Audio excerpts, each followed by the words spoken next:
If they sign this contract, they won't realize what they've agreed to until it's too late. The sentence floated through the polished glass conference room in smooth, confident Arabic, spoken by billionaire Richard Whitmore, as if it were a private aside meant for only one set of ears.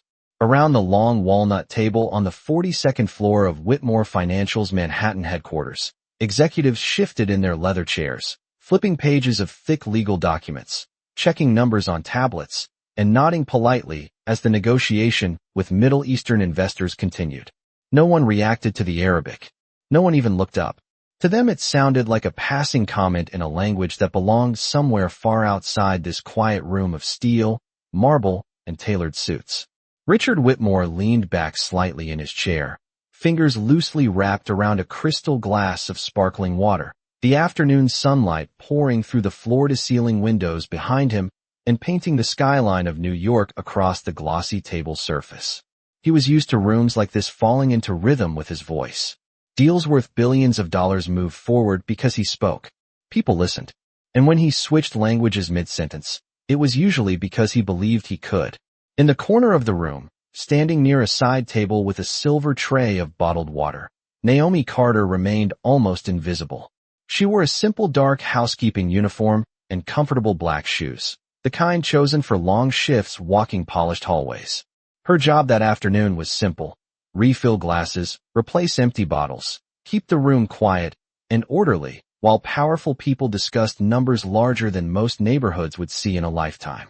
Naomi moved carefully, the way service staff learn to move in places where attention belongs to someone else. She poured water into a glass near the end of the table, the faint sound of liquid touching crystal barely noticeable over the low murmur of negotiation. No one looked at her. That was normal. Invisible work had its own rhythm. Richard continued speaking, now returning to English with practiced ease, discussing timelines, equity percentages, and projected returns over the next 5 fiscal years. The investors listened politely, one of them occasionally exchanging brief looks with a colleague across the table. But Naomi's hands paused slightly above the tray. Not enough for anyone to notice. Just long enough for a single thought to settle. In her mind. Because the sentence Richard Whitmore had spoken in Arabic hadn't been casual at all. It had been precise. And it had not meant what everyone in the room assumed it meant. Naomi lowered the bottle back onto the tray and straightened her posture, her eyes moving quietly across the room, past the expensive watches, past the neat stacks of documents, past the confidence that filled the air like perfume. The skyline outside the window glowed with late afternoon light, traffic crawling along the avenues nearly half a mile below.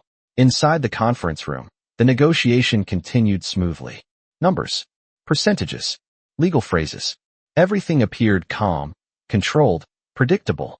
Yet Naomi Carter understood something no one else seemed to hear. And in that moment, standing beside a silver tray in a room where no one expected her voice to exist, she realized that the entire deal resting on that table could collapse because of a single sentence spoken in a language the room believed was safe to ignore. The conference room remained calm on the surface, but Naomi Carter could feel the quiet tension settling deeper into her chest with every passing second. Richard Whitmore continued speaking with the steady confidence of someone who had spent 3 decades negotiating billion-dollar deals across continents. His voice smooth, his posture relaxed, his attention fixed on the contract resting open before him.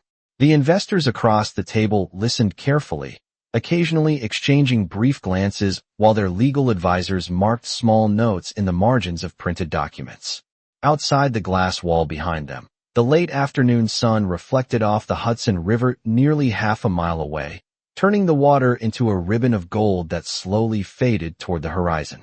Naomi stood still beside the serving table, her hands resting lightly on the edge of the silver tray, her eyes lowered the way service staff are trained to do in rooms where their presence is meant to disappear. Yet her mind replayed the sentence she had just heard in Arabic, every word clear, every meaning sharper the more she thought about it. Richard Whitmore had spoken the phrase quickly, almost casually, but the structure of the sentence carried something far more complicated than a simple remark. It was not just a statement about the deal. It was a warning hidden in plain sight, a sentence that suggested the agreement could quietly shift. Control away from the investors once the documents were signed. Naomi knew that dialect well. Her grandmother had spoken it at home when Naomi was growing up in Detroit, mixing Arabic proverbs into everyday conversations about patience, wisdom, and listening carefully before trusting what someone says in a crowded room. Naomi remembered sitting at a small kitchen table when she was 12 years old, practicing the sounds of unfamiliar letters while her grandmother corrected her pronunciation with gentle patience. Later, during college, Naomi had studied international politics and Middle Eastern trade agreements, fascinated by how language and law often overlapped in ways that could shape entire economies. Those memories now returned with sudden clarity, standing there in a Manhattan boardroom where no one expected the woman holding the water tray to understand a single word that had just been spoken. At the far end of the table, Hassan al-Najjar leaned slightly toward one of his advisors, speaking quietly in English as they reviewed a paragraph near the center of the contract. His expression remained polite, professional, yet Naomi noticed the faint crease forming between his eyebrows. Perhaps he had also sensed something unusual in the earlier remark. Perhaps he was still translating the sentence in his mind.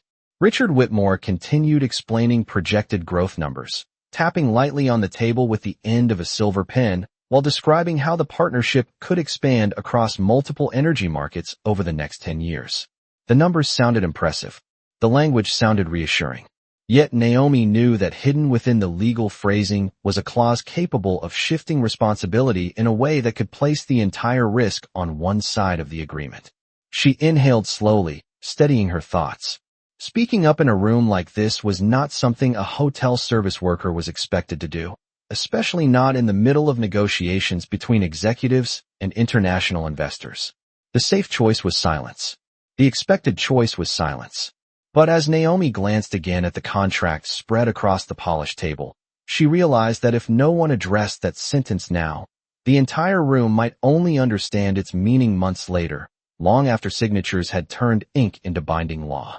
Naomi Carter remained still beside the silver tray, yet inside her mind the words continued echoing with uncomfortable clarity. The sentence Richard Whitmore had spoken earlier in Arabic had not been casual conversation. It had been precise, almost surgical, the kind of language that could quietly reshape responsibility inside a contract without anyone noticing until it was far too late. Naomi lifted a single glass from the tray and placed it gently near the center of the table. The faint sound of crystal touching polished would barely louder than a breath. No one looked up. The executives were still focused on the contract, their attention anchored to numbers and projections printed in neat columns across dozens of pages. Richard Whitmore leaned slightly forward, pointing with the tip of his silver pen at a paragraph halfway down the document. His voice remained calm, confident, explaining revenue projections across the next decade, describing how the partnership would allow the investors to expand their infrastructure into multiple American energy markets. The language sounded reassuring. It sounded polished. It sounded exactly like the kind of presentation that had built Whitmore Financial into a multi-billion-dollar empire over the past 20 years. Yet Naomi knew that none of those projections mattered if the clause buried deeper in the contract carried the meaning she believed it did. Across the table, Hassan al-Najjar turned another page slowly, the quiet rustle of paper cutting briefly through the room. His expression remained professional, but Naomi noticed that the crease between his eyebrows had not disappeared. His advisor leaned toward him and whispered something quietly, though Naomi could not hear the words from where she stood. Richard Whitmore noticed the movement and smiled politely. He had the relaxed posture of someone completely in control of the conversation, someone who had navigated rooms like this thousands of times before. Naomi felt her fingers tighten slightly around the edge of the tray before she relaxed them again. She understood how rooms like this worked. There were invisible boundaries that separated people with titles from people who simply kept the room running smoothly in the background. A person carrying water was not expected to interrupt negotiations worth several $billion. A person wearing a housekeeping uniform was not expected to speak during a legal discussion between international investors and one of the most powerful financial executives in Manhattan. Silence was the rule. Silence kept the system comfortable. Silence kept everyone in their assigned place. Naomi glanced again at the open contract lying in front of Richard Whitmore. Even from several feet, a way she could recognize the structure of the clause she had heard referenced in Arabic. Her mind traced the logic quickly, the same way it had years earlier when she studied legal frameworks and international trade agreements late at night in the university library. If that interpretation was correct, the clause would quietly transfer long-term liability to the investors while Whitmore Financial retained operational control. It was the kind of language that could sit unnoticed inside 100 pages of legal phrasing. Naomi inhaled slowly, steadying herself as the late afternoon light shifted across the table and reflected softly against the glass walls of the conference room. Outside, the city continued moving with its usual rhythm, yellow taxis threading through traffic nearly half a mile below, unaware that inside this quiet room a single sentence spoken in another language had just changed the meaning of everything. Naomi understood something else as well. If she remained silent, the deal would continue exactly as planned. The signatures would come. The contracts would be finalized. The investors might not understand the full implication until months later, when lawyers and accountants began untangling the details. But if she spoke now, even a single sentence could interrupt the smooth flow of the meeting. Naomi Carter looked once more at the faces around the table, at the expensive suits, the confident posture, the assumption that everyone in the room understood exactly what was happening. Then she realized that the truth sitting in her mind had nowhere else to go. Naomi Carter felt the moment stretch thin, like a quiet thread pulled tighter with every second the conversation continued. Richard Whitmore had already moved on to another section of the presentation, calmly describing projected infrastructure growth over the next 8 years, his voice steady, confident, the voice of someone accustomed to guiding entire rooms with a single sentence. Around the table, advisors nodded politely while legal assistants typed notes into tablets. The atmosphere remained smooth, professional, almost effortless. Yet Naomi knew the calm was misleading. She could still hear the Arabic phrase echoing in her mind, every syllable precise, every implication clear. It was the kind of sentence that changed meaning depending on who understood it. She glanced again at the contract lying open near the center of the table, the pages filled with dense legal language designed to look harmless to anyone scanning too quickly. Naomi had seen documents like that before during her years studying international agreements. The real meaning was often hidden between ordinary words, buried deep enough that only someone listening carefully would recognize the shift.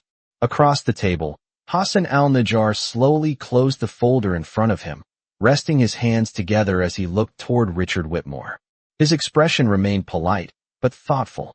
The quiet crease between his eyebrows deepened slightly, as though he were turning something over in his mind. Richard noticed the movement and smiled in a reassuring way. He leaned back comfortably in his chair, the skyline of Manhattan glowing behind him through the glass wall of the conference room. From 42 floors above the city, everything outside looked distant and calm, traffic moving like tiny threads along the streets below. Inside the room, the negotiations seemed equally smooth. But Naomi felt a quiet urgency pressing against her thoughts. If she remained silent now, the meeting would end with handshakes and signatures. The investors would leave believing the agreement was balanced. Months later, the consequences of that single sentence could surface in courtrooms and legal offices instead of this quiet room where the truth could still be spoken plainly. Naomi lowered the empty water bottle onto the tray with careful precision, the soft click of plastic against silver sounding louder to her than it actually was. She hesitated for one last moment, aware of the invisible boundary she was about to cross. People like her were not expected to interrupt billion-dollar negotiations. People wearing a housekeeping badge were not expected to speak during conversations between executives and international investors. Yet the words she had heard would not leave her mind. Finally, Naomi lifted her head slightly and spoke with a calm voice that carried farther than she expected. "Excuse me, sir." The words were simple, polite, but they traveled across the table like a sudden change in air pressure. Several heads turned at once. Richard Whitmore paused mid-sentence, his pen hovering above the contract as he slowly looked toward the side of the room. For a brief second, the conference room fell completely silent. Naomi felt every pair of eyes shift toward her, surprise flickering across expressions that had never expected the woman holding the water tray to speak at all. Richard studied her for a moment, clearly trying to understand why.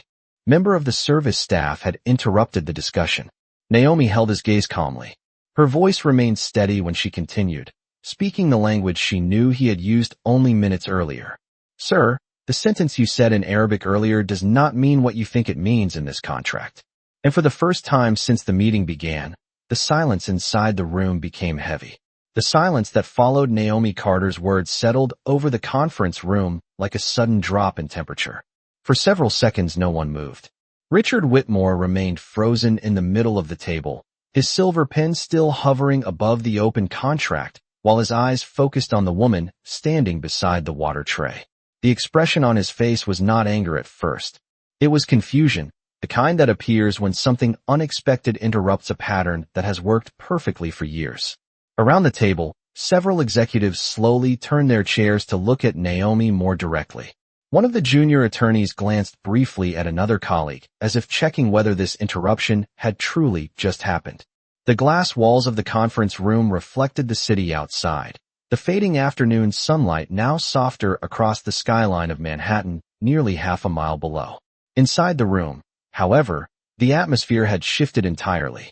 Richard Whitmore lowered his pen slowly and leaned back in his chair, studying Naomi with a measured look that mixed curiosity with quiet disbelief. For a moment he seemed unsure whether he had heard her correctly. Finally he spoke, his voice calm but edged with authority. I beg your pardon. Naomi stood upright, her hands relaxed at her sides. Her voice remained steady. The sentence you spoke earlier in Arabic refers to the liability clause on page 14 of the contract. It changes the interpretation of who carries long-term responsibility if the partnership fails. A faint ripple of movement passed along the table as several people instinctively flipped through their copies of the document. The soft sound of pages turning filled the room. One of the legal advisors pushed his glasses higher on his nose while scanning the paragraph Naomi had mentioned. Richard Whitmore watched her closely, his expression now tightening slightly. His voice remained controlled. You understood what I said. Naomi nodded once. Yes, sir. I did. A quiet chuckle came from the far end of the table. Daniel Reeves, one of Whitmore Financial's senior attorneys, leaned back with a skeptical smile. That is quite impressive for someone delivering bottled water. His tone was polite but dismissive, the kind of remark that reminded everyone in the room exactly where Naomi was expected to stand within the invisible hierarchy of the meeting. Naomi did not respond to the remark. Instead, she kept her attention on Richard Whitmore. Hassan al-Najjar, who had been quietly observing the exchange, leaned forward slightly with growing interest. He studied Naomi carefully before speaking in English with a calm voice. Miss Carter, was it? Naomi nodded again. Yes, sir. Hassan then spoke a short sentence in Arabic, slower this time, his pronunciation deliberate. Naomi answered without hesitation, her reply just as fluent. The words moved naturally, the rhythm of the language flowing through the room with the same clarity Richard had used earlier. Several people at the table exchanged surprised looks. Daniel Reeves stopped smiling. Richard Whitmore remained still for a moment longer, then slowly turned his attention back to the contract in front of him. The room had grown so quiet that the faint hum of the building's air conditioning system could be heard along the ceiling vents. Hassan tapped the document lightly with one finger and spoke again. Perhaps we should review page 14 before continuing. Richard Whitmore looked down at the clause Naomi had referenced, and for the first time since the meeting began, the confidence in his posture shifted ever so slightly. Richard Whitmore's eyes moved slowly across the page, the tip of his silver pen now resting lightly against the paper instead of hovering above it. The clause on page 14 sat quietly in the middle of a paragraph filled with careful legal phrasing, the kind designed to sound balanced and neutral at first glance. Yet the longer he read, the more the room seemed to shrink around him. The numbers, the projections, the polished language that had filled the meeting only minutes earlier now felt secondary compared to the quiet weight of that single section Naomi Carter had pointed out. Around the table, several advisors leaned closer to their copies of the document, scanning the same lines with increasing focus. The soft rustle of paper returned as another attorney flipped back 2 pages to follow the legal references leading into the clause. Hassan al-Najjar rested, his hands calmly on the table, watching Richard with patient attention. His expression remained composed, but there was a new alertness in his eyes. He understood contracts well enough to know that sometimes the most important sentence in a document hides where few people expect to look. Richard Whitmore adjusted slightly in his chair, his posture still controlled but no longer relaxed. His finger traced along the paragraph Naomi had mentioned, reading the sentence slowly now instead of skimming past it as he had earlier. The language appeared harmless at first. It spoke about operational continuity and administrative oversight in the event of future disputes. Yet buried in the phrasing was a transfer of long-term liability that did not align with the balance the investors believed they were signing. Richard's jaw tightened almost imperceptibly. Across the table, Daniel Reeves leaned forward again, pushing his glasses higher as he read the clause more carefully. His earlier confidence faded as his eyes moved through the language. The room remained silent except for the quiet hum of the air conditioning system and the distant echo of city traffic drifting faintly through the glass walls 42 floors above Manhattan. Finally, Hassan spoke again in a calm voice. It appears the wording may create an imbalance of responsibility. His English was precise, measured, each word carrying deliberate weight. Richard Whitmore looked up from the contract and met Hassan's gaze across the table. For a moment, neither man spoke. Then Richard turned his attention slowly toward Naomi Carter, who still stood beside the serving table with the same calm posture she had held since speaking. She did not look nervous. She did not appear triumphant. She simply waited. Richard studied her quietly, clearly reassessing the moment that had interrupted the meeting only minutes earlier. You said the Arabic phrasing clarified this clause. Naomi nodded once. Yes, sir. The sentence suggested that the liability language here might not match the explanation given during the negotiation. Richard glanced again at the contract before returning his gaze to Naomi. The room remained perfectly still as everyone waited for his response. Outside the glass windows, the last of the afternoon sunlight faded into the soft blue of early evening, and the city lights below began flickering on across the grid of streets. Inside the conference room, a realization had begun to settle among the people seated around the table. The most important voice in the room that afternoon had not been the billionaire leading the negotiation or the lawyers reviewing the contract. It had come from the one person no one expected to speak. The conference room remained unusually quiet after Richard Whitmore asked his question, the kind of silence that does not come from politeness but from concentration. Every person seated at the long walnut table was now aware that the direction of the meeting had shifted. What had started as a routine negotiation now carried a subtle tension, as though the room itself had realized something important had nearly been overlooked. Richard Whitmore rested both hands on the contract in front of him, his fingers lightly pressing against the paper as his eyes returned to the clause Naomi Carter had identified. He read it again slowly, this time following every sentence instead of scanning the paragraph the way executives often do during long meetings.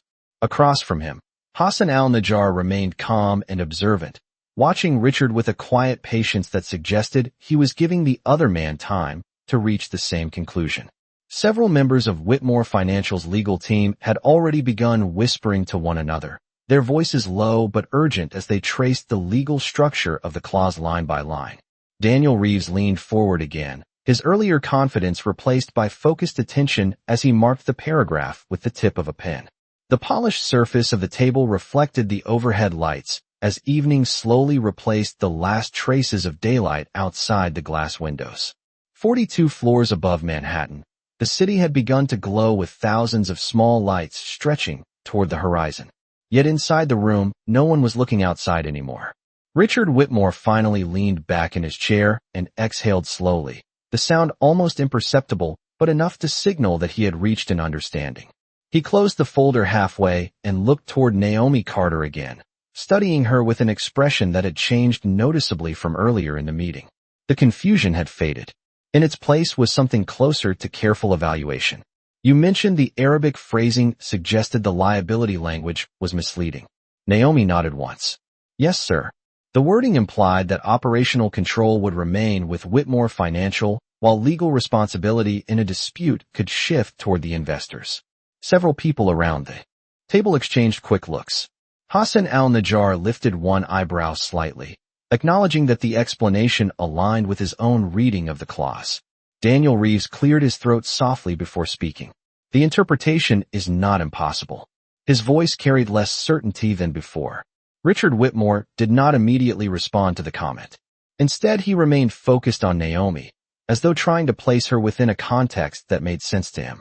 Earlier that afternoon, she had simply been the person quietly replacing water bottles in the room. Now she had interrupted a billion-dollar negotiation with an observation that his own legal team had not yet raised. Richard tapped the edge of the contract lightly with his finger before asking his next question. Where did you learn Arabic? The question hung in the air with genuine curiosity this time. Naomi paused briefly before answering. My grandmother spoke it at home when I was growing up. Later I studied international politics in college. Richard Whitmore's eyes narrowed slightly, not with suspicion, but with interest. The people seated around the table shifted in their chairs as they began to realize something unexpected about the situation unfolding in front of them. The quiet woman standing beside the serving table was not simply repeating a language she had heard before. She understood the legal implications behind the words she had spoken. And in that moment the room began to understand that Naomi Carter had not interrupted the meeting by accident. She had done it because she knew exactly what the contract meant. Richard Whitmore listened without interrupting as Naomi Carter finished explaining where she had learned the language, but the room could sense that his attention had shifted into a different kind of focus. The earlier rhythm of the meeting had disappeared. Instead of guiding the negotiation forward, he was now studying a detail that had quietly altered the balance of the entire discussion. He leaned forward again, opening the contract completely this time, and sliding it a few inches toward Daniel Reeves. His voice remained calm, but there was a sharper edge of concentration behind it. Daniel, read that clause again. Slowly, Daniel adjusted his glasses and pulled the document closer, his eyes moving line by line through the paragraph Naomi had referenced. The room stayed silent except for the soft turning of paper as other advisors followed along. Outside the glass wall, the evening sky had deepened into a darker shade of blue, and the lights across Manhattan had grown brighter, forming long ribbons of gold along the avenues below. Daniel read the clause quietly to himself first, then once more with more careful attention. The confident smile he had worn earlier during the meeting did not return. Instead, he placed the pen down on the table and cleared his throat. The phrasing is complicated. Richard did not look surprised. He simply nodded once, as though confirming something he had already begun to suspect. Hassan al-Najjar leaned back slightly in his chair and folded his hands together with patient composure. His expression remained respectful, yet his eyes moved briefly toward Naomi before returning to the contract. He understood negotiations well enough to know that moments like this revealed more than financial numbers ever could. Richard Whitmore tapped the edge of the document again with his finger. Explain it. Daniel hesitated for a moment before speaking. The clause technically allows operational authority to remain with Whitmore Financial if there is a dispute, but the wording shifts a significant portion of the long-term liability to the investors. Several heads around the table lifted at once. The room had already suspected this possibility, but hearing it stated clearly carried a different weight. Richard Whitmore remained very still as Daniel finished speaking. Then he looked back toward Naomi Carter once more. You recognize that from a single sentence. Naomi nodded calmly. Yes, sir. The sentence you spoke earlier suggested the clause might not match the explanation being presented in the meeting. Hassan allowed a faint, thoughtful smile to appear for the first time since the negotiation had begun. Language often reveals what documents attempt to hide. Richard Whitmore let out a slow breath through his nose before closing the contract halfway. The atmosphere in the room had changed completely now. What had been a confident presentation had turned into a careful re-examination, and everyone seated at the table understood something that had not been clear an hour earlier. The deal they were discussing had almost moved forward without anyone noticing the imbalance. Almost. Richard Whitmore leaned back in his chair again, his attention still fixed on Naomi as though he were seeing her properly for the first time. The woman who had entered the room quietly with a tray of water had just identified a legal complication worth billions of dollars. And the more he considered it, the more Richard Whitmore realized something else. Naomi Carter had not only understood the language he spoke earlier, she had understood exactly what it meant. The weight of the realization settled slowly across the conference room, not with noise or sudden movement, but with the quiet shift of attention that happens when a room full of experienced professionals understands that something important has just changed. Richard Whitmore rested his hands flat against the contract, his fingers lightly pressing the pages as though anchoring the moment. The polished wood table reflected the overhead lights in soft patterns while the skyline beyond the glass walls continued to glow with the steady rhythm of evening traffic far below. For a long second no one spoke.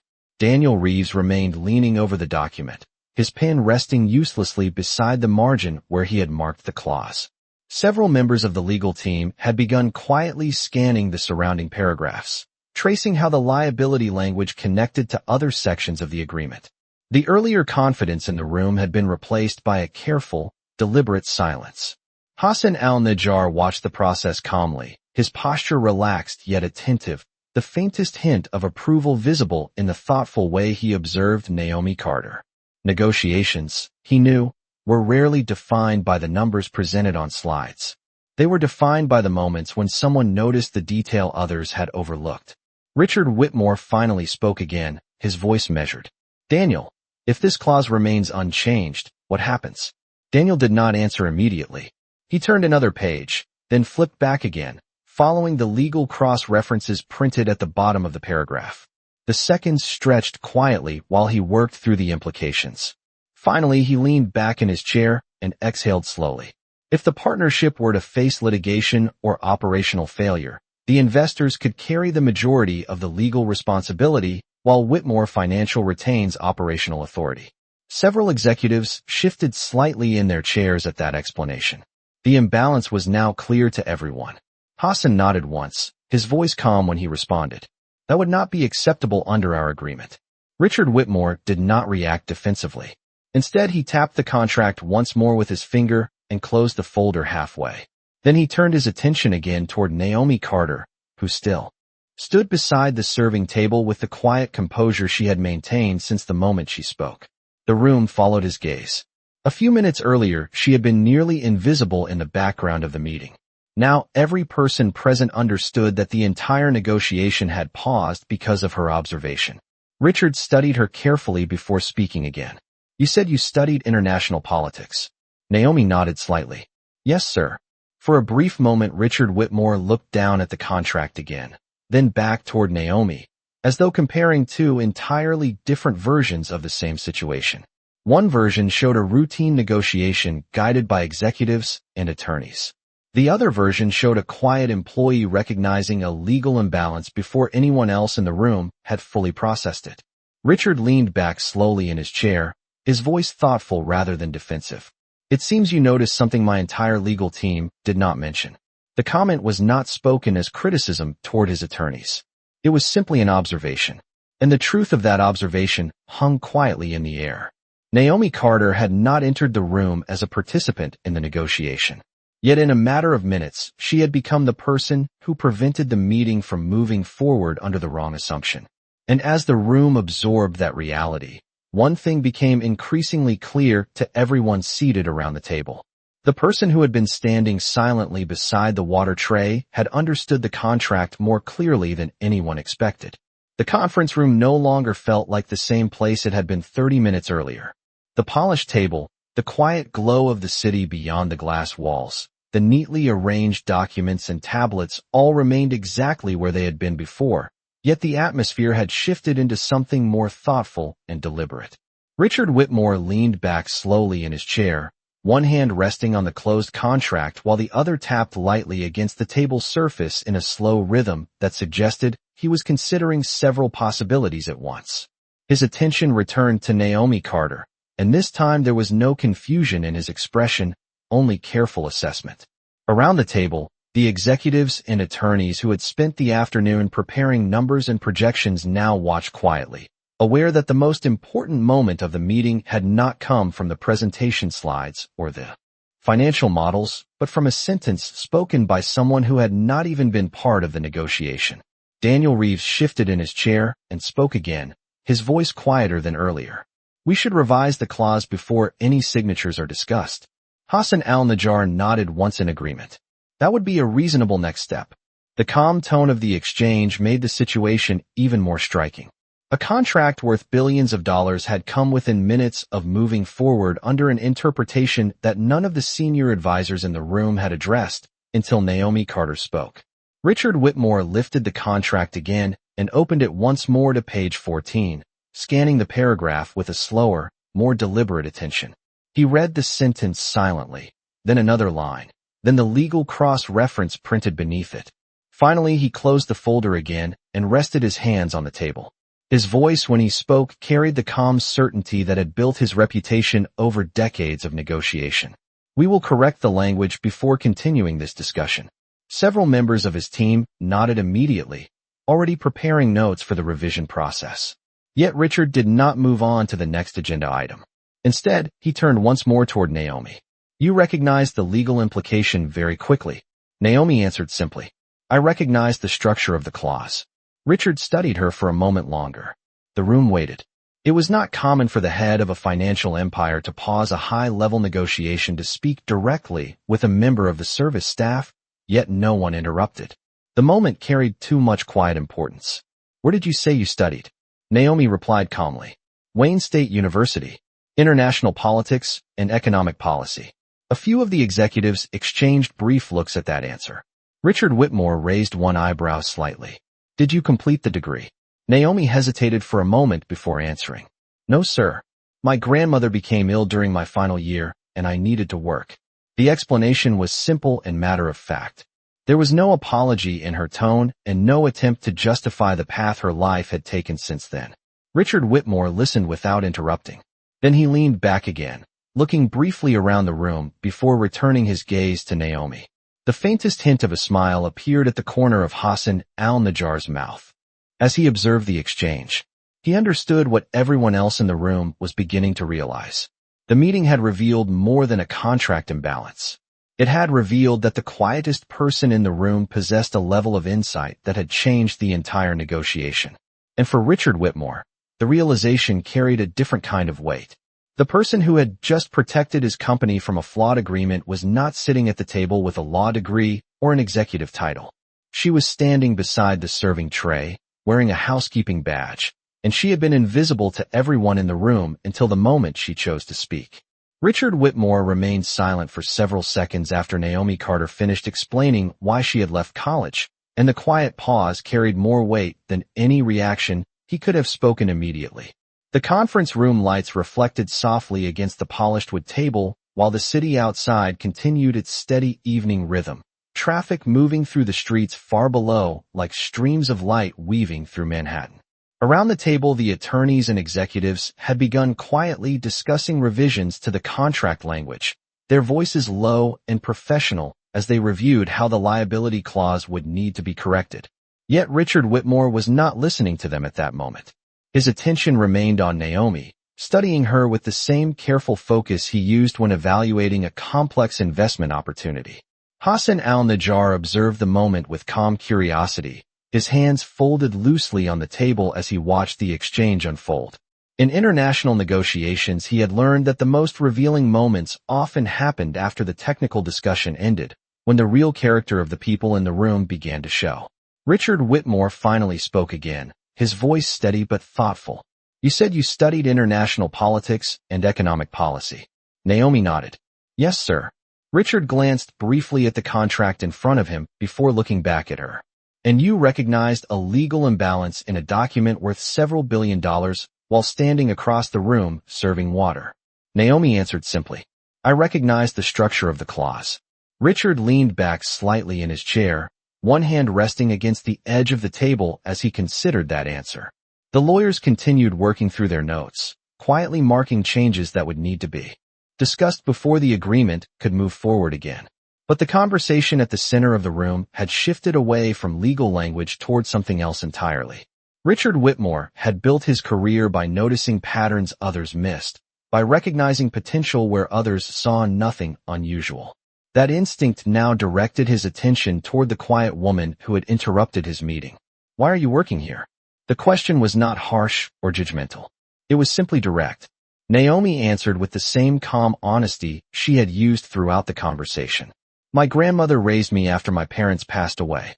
When she became ill, I needed to support us. This job was available, and it allowed me to stay close to home. Richard nodded slowly, absorbing the explanation. There was no resentment in Naomi's voice and no attempt to turn her story into something dramatic. It was simply the path her life had taken. Hassan spoke quietly from across the table, his tone thoughtful.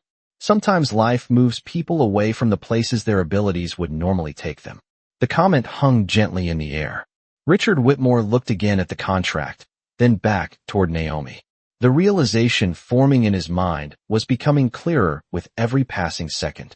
The meeting had nearly ended with a flawed agreement that his entire legal team had not yet addressed. Naomi Carter had noticed it while standing quietly at the side of the room. He tapped the closed contract once more before speaking again. "Miss Carter, would you be willing to explain exactly how you interpreted that clause to my legal team?" Several of the attorneys looked up immediately, surprised by the request. Naomi paused briefly, then nodded. "Yes, sir." And in that moment the roles inside the conference room shifted in a way none of them had expected when the meeting first began. Naomi Carter stepped closer to the long conference table with calm, measured movements, setting the silver tray aside as the quiet attention of the entire room followed her. It was a small distance, only a few feet across the polished floor, yet the shift carried symbolic weight. Minutes earlier she had stood at the edge of the meeting as background staff, someone expected to move silently between chairs refilling glasses. Now she stood near the center of the table, where the contract lay open beneath the bright overhead lights. "Richard." Whitmore slid the document slightly toward her without saying a word, his expression focused, almost analytical, as though he were observing a demonstration he did not want to interrupt. Several attorneys adjusted their posture, leaning forward in their chairs while tablets and printed copies of the agreement were pulled closer for reference. The quiet rustle of paper returned to the room. Naomi placed one hand lightly beside the contract and looked down at the paragraph she had mentioned earlier, her eyes scanning the lines carefully before she spoke. "The clause refers to operational continuity during a dispute," she said in a calm voice that carried clearly across the room. "On the surface it appears neutral, but the phrasing shifts responsibility through the legal cross-reference here." She pointed gently toward a line printed near the bottom of the page. Daniel Reeves leaned forward immediately, following the direction of her finger while marking the reference with his pen. Naomi continued without hesitation. "This sentence connects to the liability section in Appendix C. When you read them together, the operational authority remains with Whitmore Financial, but the legal burden of any failure transfers to the investors once arbitration begins." Several members of the legal team exchanged quick looks as they followed the connection through the document. One of the junior attorneys flipped rapidly to the appendix section Naomi had mentioned, scanning the paragraph until he nodded slowly to himself. Richard Whitmore watched the explanation carefully, his fingers resting lightly against the edge of the table. He was not interrupting, not questioning, simply observing the clarity with which Naomi moved through the contract language. Hassan al-Najjar leaned slightly forward in his chair as well, his expression thoughtful and calm.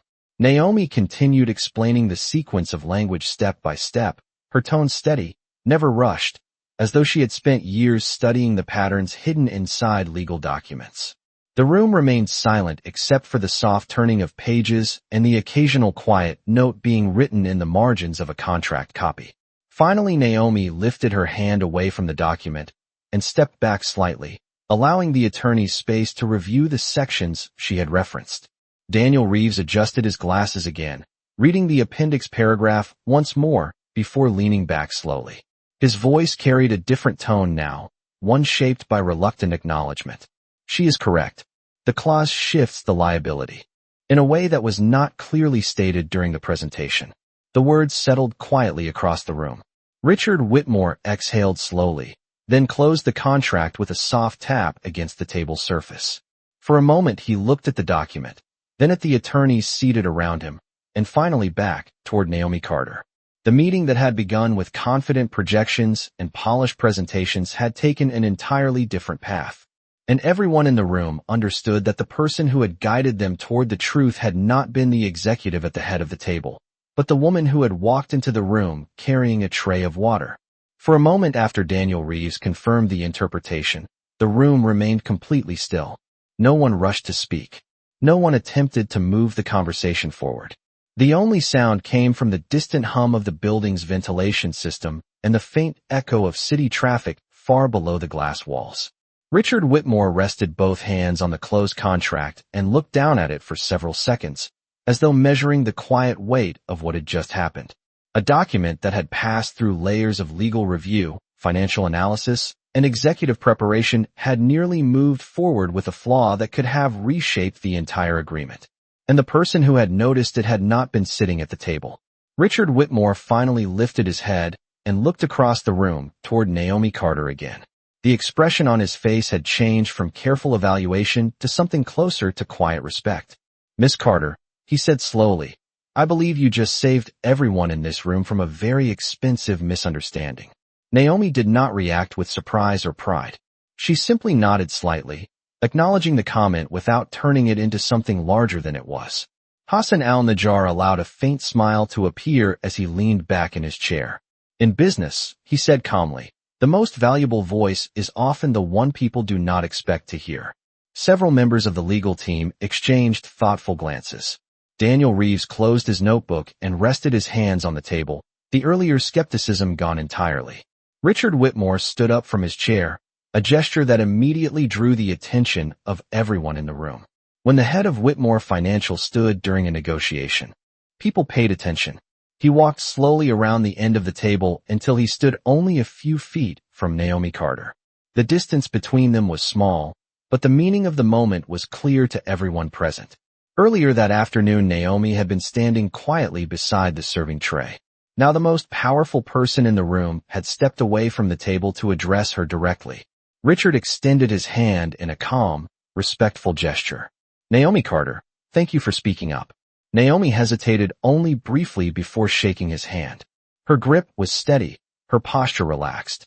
The handshake lasted only a second, but the quiet acknowledgement carried across the entire room.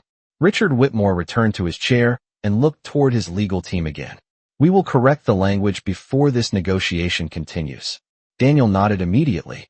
Hassan agreed with a calm inclination of his head. The business discussion would move forward again, but the tone of the meeting had changed in a way no contract revision could measure. For a moment, Richard Whitmore looked once more toward Naomi, then toward the city glowing outside the windows. The skyline stretched for miles beneath the evening sky, thousands of lights scattered across the streets like a map of endless possibility. When the meeting had begun, the most powerful voices in the room had belonged to billionaires, attorneys, and investors. Yet the moment that defined the entire negotiation had come from the quiet woman standing near the side of the room. The one person everyone had assumed was simply there to refill glasses and remain invisible. And now no one in the room would ever see Naomi Carter that way again. The room slowly returned to motion after Richard Whitmore's handshake with Naomi Carter, but the atmosphere had changed in a way that no one present could ignore.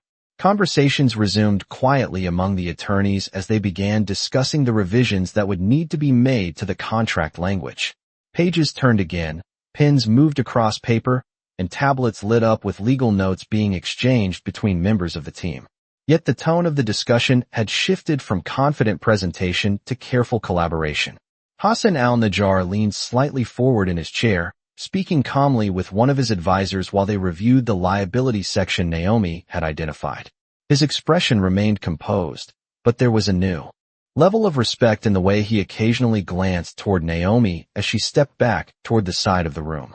Naomi returned to the position where she had originally stood, beside the small serving table with the silver tray of water bottles. The movement was quiet and natural, as though she had simply resumed her earlier task. But the room no longer saw her as background staff. Every person present now understood that the meeting had taken a different direction because she had chosen to speak. Richard Whitmore watched the attorneys work through the document for another minute before closing his notebook and resting his hands on the table again. The steady confidence that had guided the negotiation earlier in the afternoon had not disappeared, but it had evolved into something more measured. Experience had taught him that success in business often came from recognizing the moment when new information required a change in direction. He looked toward Daniel Reeves. "How long will the revision take?" Daniel answered without hesitation. "If we correct the clause and adjust the cross-references, the updated language could be ready for review tomorrow morning." Hassan nodded in agreement. That would be acceptable. Richard Whitmore leaned back slightly, satisfied that the negotiation could continue under fairer terms once the language had been corrected.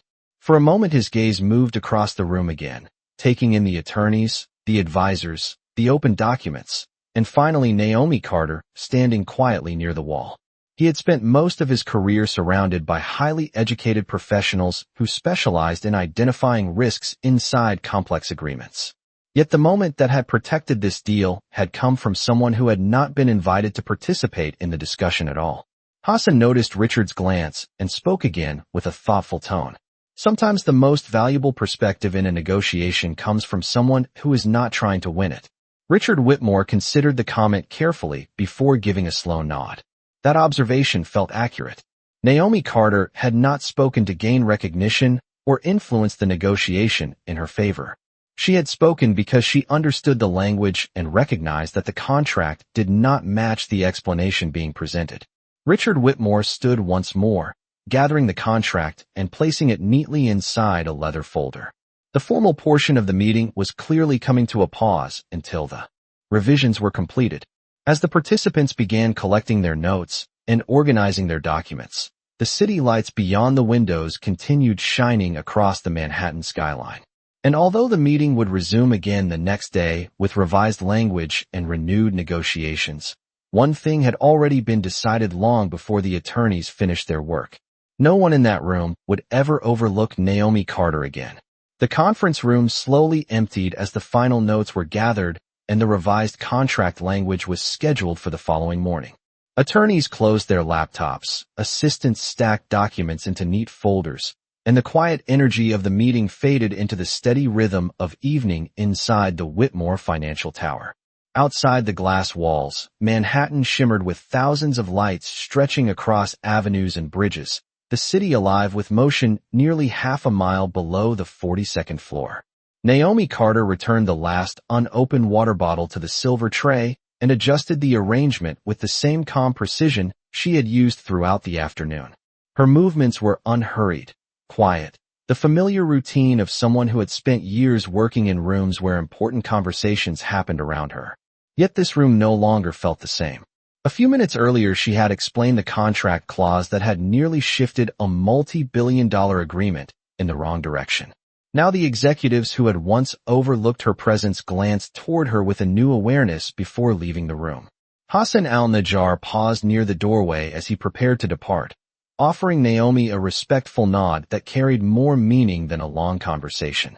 In his world of international negotiations, he understood how rare it was for someone to speak the truth at the exact moment it was needed. Naomi returned the gesture politely before lifting the tray again. Richard Whitmore remained in the room after the others stepped out, standing near the long conference table with the leather contract folder still resting in his hands. For a moment he looked out across the skyline, the reflections of city lights moving across the glass wall beside him. His career had been built on decisive choices and careful judgment, yet the moment that stayed with him now was not a financial projection or a negotiation tactic. It was the quiet sentence spoken by someone no one expected to hear. He turned back toward Naomi as she prepared to leave the room. "Miss Carter." Naomi paused and faced him. "Yes, sir." Richard Whitmore stepped closer to the table and placed the contract folder down gently before speaking again. "Earlier today you prevented a very expensive mistake." Naomi answered simply. "I only explained what I understood." Richard Whitmore studied her for a moment, then nodded slowly. Sometimes that is exactly what leadership looks like. The statement was not dramatic. It was calm and sincere. Naomi gave a small, respectful nod before lifting the tray once more and heading toward the doorway. As she stepped into the quiet hallway outside the conference room, the lights of the building stretched down the corridor in long reflections against polished floors. Behind her, the negotiation would continue the next day with corrected language and renewed discussion. But the lesson from that afternoon had already settled inside the room they had just left. Titles had not revealed the truth. Status had not revealed the truth. The truth had come from a calm voice willing to speak when silence would have been easier. And long after the contract was finalized and the deal completed, the people who had been inside that conference room would remember something far more important than the numbers written inside the agreement. They would remember the moment when the quietest person in the room reminded everyone what careful listening and simple honesty could accomplish.